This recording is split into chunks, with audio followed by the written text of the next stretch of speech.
अरे ये जो है आज का हैवी वेट और एक तरह से हम देख रहे हैं ऑलमोस्ट 2% के आसपास की तेजी के साथ भी कारोबार कर रहा है।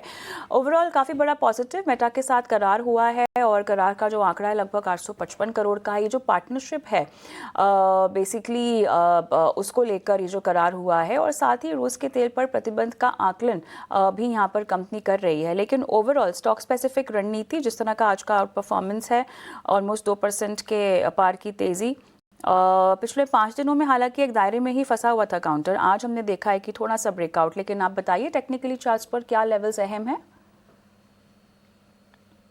देखिए, रिलायंस इंडस्ट्रीज की बात करें तो चार्ट स्ट्रक्चर काफी पॉजिटिव है। स्टॉक में 1425 से लेके 1400 के 30 के ऊपर ही ब्रेकआउट आ चुका है। और बाय एंड डिप्स की रणनीति रखिए। स्टॉक जो है एक डाउनवर्ड स्लोपिंग ट्रेंड लाइन का ब्रेकआउट ऑलरेडी दे चुका है।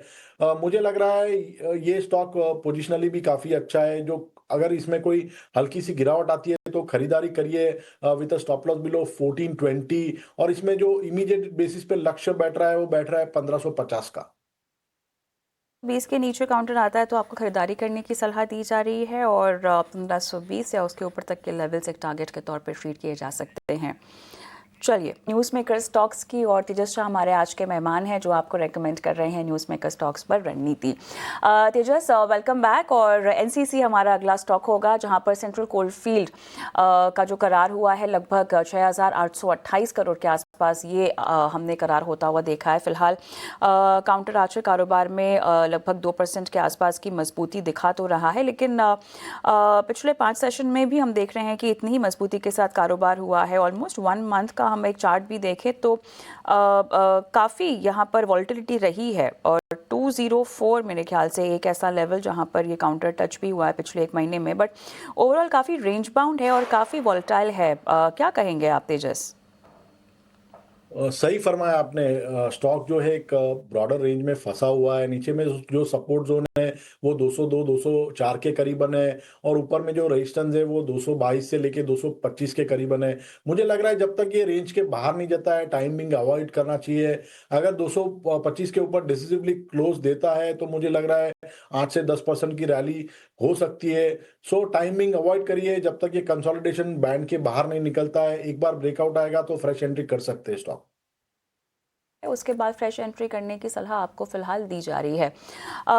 अरे तेजस, अगला न्यूज़ मेकर काउंटर पर हम बढ़ेंगे और ये है एस्लेरेक्स। बायबैक की मंजूरी मिल गई है बोर्ड से लगभग 300 करोड़ की। 4,500 रुपये प्रति शेयर के भाव पर जो है बायबैक करने की सलाह यहाँ पर की मंजूरी जो है मिलती हुई दिखाई दे रही है। और इसके साथ साथ अगर Q2 नंबर्स भी हम देखें तो वो भी आए हैं जहाँ पर बेट मार्जिन लगभग 310 पिप्स क्वार्टर क्वार्टर ऊपर चढ़ा है। पैट की बात करें तो 29.3% का इजाफा क्वार्टर क्वार्टर 183 करोड़ का नंबर।